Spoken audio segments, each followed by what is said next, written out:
¿Qué tal, amigos de Cuéntame un Libro? Les agradecemos su estancia en todo 2016 y todo el equipo de Cuéntame un Libro, Castor Livier, Edith Araiza y todos los que conforman este equipo, Diosdey Versunza, también nuestro amigo Alberto Cervera ahí que está ahí viéndonos. Les agradece su estancia en un año donde platicamos muchos libros, donde contamos historias, donde debatimos, donde pensamos, y hoy estamos en la primera edición del año. Aquí me siento muy bien acompañado porque está conmigo Roberto Grajales. Roberto, ¿cómo estás? ¿Qué tal? Bien. Bueno, pues aquí Roberto, ustedes se recordarán cuando platicamos el libro de ¿Por qué Marx tenía razón de Terry Eagleton? Hubo un comentario que nos llamó particularmente la atención porque desmenuzaba, la verdad, y yo creo, Roberto, que hacías un bastante análisis efectivo de lo que yo estaba diciendo. Obviamente me despedazó Roberto, pero bueno, le agradezco mucho y que eso es lo que estamos buscando, que ustedes interactúen aquí al canal y nosotros lo invitamos para venir en Entrevistando con la Historia con el tema el socialismo versus capitalismo versus neoliberalismo, socialdemocracia, etc. Hay un tema bastante común que ocurre entre las mesas de los cafés, que ocurre entre las discusiones en oficinas, en aulas, etcétera, que es ¿qué es el socialismo? ¿Qué es el comunismo? ¿Y qué es el marxismo? Terry Eagleton lo dice, y lo dice muy claramente, que no hay doctrina económica más desfigurada y menos acertada en los comentarios que el socialismo, que el capitalismo y el marxismo. Roberto, tú que eres, para los que no saben, Roberto es un gran estudioso en general del marxismo. Yo te quiero preguntar, Roberto, ¿qué es cada una de esas? Primero, ¿qué es el socialismo? Luego, ¿qué es el capitalismo? Y el socialismo, el comunismo y el marxismo. ¿Cómo podemos ver esos matices entre esas doctrinas? Bueno, es complicado pues definir o encuadrar una definición del marxismo, ¿no? Porque, bueno, por ejemplo, hay quienes han encuadrado el marxismo en el determinismo económico y dicen que el marxismo es simplemente una teoría económica, ¿no? Y dejan fuera otros elementos del marxismo importantes, ¿no? Como es la lucha de clases, por ejemplo, ¿no? Claro que los detractores del marxismo pues prefieren hacer esto porque es más fácil atacar un solo argumento de Marx y no pues todo esto que es integral, ¿no? Ahora, bueno, Marx plantea pues una sociedad sin clase social, donde ya no exista la explotación del hombre por el hombre, ¿no? Que es lo que se denominó como comunismo, ¿no? También habría que revisar un poco la historia. El comunismo no lo inventa Marx. El comunismo pues es un estadio, claro, de la civilización humana. Claro, y se habla en diferentes espacios pues en ese tiempo, que es el hervidero de ideas, se habla, ¿no? Hay diferentes corrientes en ese momento, pero los más radicales son los que se denominan comunistas, ¿no? Entonces Marx, cuando entra a la Liga de los Justos a participar, pues él se siente identificado con los más radicales, que son los que están ahí y que se determinan comunistas, ¿no? Entonces, cuando a él y a su amigo Engels se le encarga hacer el manifiesto de su organización, deciden pues ponerle manifiesto del Partido Comunista, ¿no? Que es donde hacen una breve reseña de lo que es su programa político para llegar al comunismo, ¿no? Entonces, se piensa que la burguesía va a querer en todo momento recuperar su poder, ¿no? Entonces Marx plantea que se necesita un Estado que pueda tener el control de los medios de producción momentáneamente. Pues Lenin lo define como un Estado suicida, ¿no? El Estado que nace para que ya no existe Estado, como una transición hacia el comunismo, es el Estado socialista. Ok, ahora, en un país como como el México, donde estamos viviendo una catarsis nacional, justo hoy hay una serie de incidentes a lo largo de todo el país.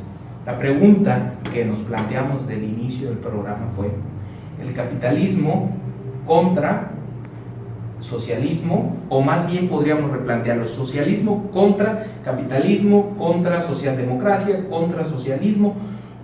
¿Por qué Roberto cree, o si crees tú, cuál de esas doctrinas es la única que nosotros podemos encontrar que puede sacar a flote un país como es, o en general el modelo de civilización en el que nos encontramos, al menos en el mundo occidental? Por supuesto, considero que el socialismo es la vía pues, para la emancipación humana. Hay que entender que el capitalismo está en crisis constante, ¿no? Bueno, tú lo dices, los hechos que suceden el día de hoy, ¿no? Nos hablan de una crisis, pero es una crisis que podemos notar. Pero en general está la crisis, pues las personas no están conformes con el capitalismo, no se sienten contentas, pues están tristes. Nosotros podemos ver en las redes sociales la gente alegrándose de que sea viernes, ¿no? y maldiciendo que vuelva a ser lunes y demás, ¿no?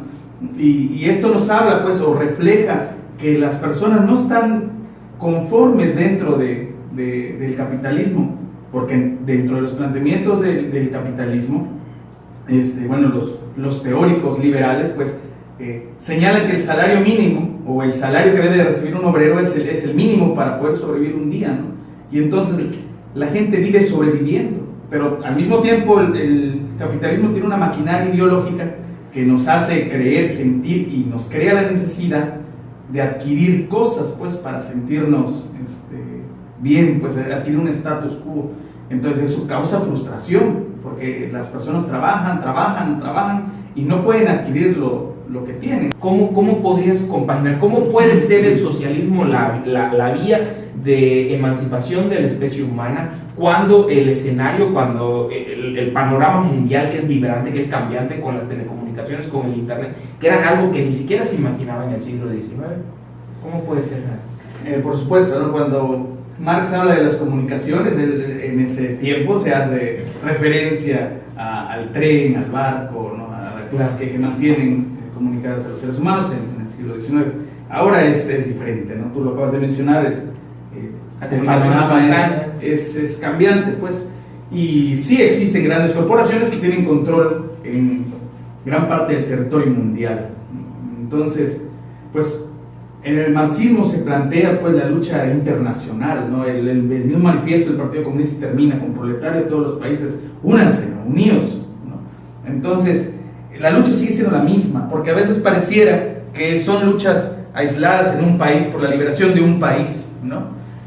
Y esto pues tiene su límite dentro del Estado-Nación, ¿no? Dentro de lo que se puede internacionalmente, de acuerdo a las instituciones internacionales, lo que nosotros como seres humanos, que nos han asignado un territorio, que nos han asignado una nacionalidad, ¿qué podemos hacer dentro del panorama mundial, ¿no? Nosotros vemos que hay países que han construido el socialismo y otros que han ido a través de la lucha, ya sea de la lucha pacífica, de la lucha civil o de la lucha armada, han ido buscando el socialismo y que han recibido apoyo de países socialistas, porque el socialismo tiene que ser internacionalista, ¿no? Pero esos países son condenados entonces por la maquinaria y por las instituciones internacionales que están al servicio del capitalismo y muchas veces de esas grandes empresas, ¿no? Por eso, bueno, yo difiero, aunque la teoría neoliberal sí nos habla de la desaparición del Estado-Nación, ¿no? Sin embargo, si esto fuera real y desapareciera el Estado-Nación, ¿cómo mantendrían el control, ¿no? Entonces, yo siento que la maquinaria estatal no desaparece. Lo que desaparece es la interferencia que pueden tener ellos, ¿no? Adam Smith hablaba de la mano invisible que mueve los precios del mercado, ¿no? Roberto, una palabra para cada uno de estos elementos. ¿Qué es Pepe Mujica? Bueno, voy a decir mejor un concepto. Pepe Mujica, socialdemocracia. Ernesto Guevara de la Serna. Guerra de guerrillas. Hugo Chávez. Emancipación del pueblo. Correa. Nacionalismo de Estado. Andrés Manuel. Nacionalismo de Estado. Socialismo. Emancipación humana. Humanidad. Bueno, es compleja, ¿no? Definir la humanidad en una palabra, un concepto, bueno, yo diría libertad, justicia y democracia. Eduardo Galeano. La industria del miedo.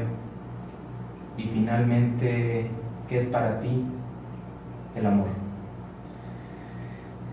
Bueno, decía Ernesto Guevara, ¿no? un verdadero revolucionario está guiado por sentimientos de amor, ¿no? Aquel que no puede amar a la humanidad y al futuro, no puede nunca llamarse a sí mismo revolucionario. Roberto, muchísimas gracias. Gracias a ti.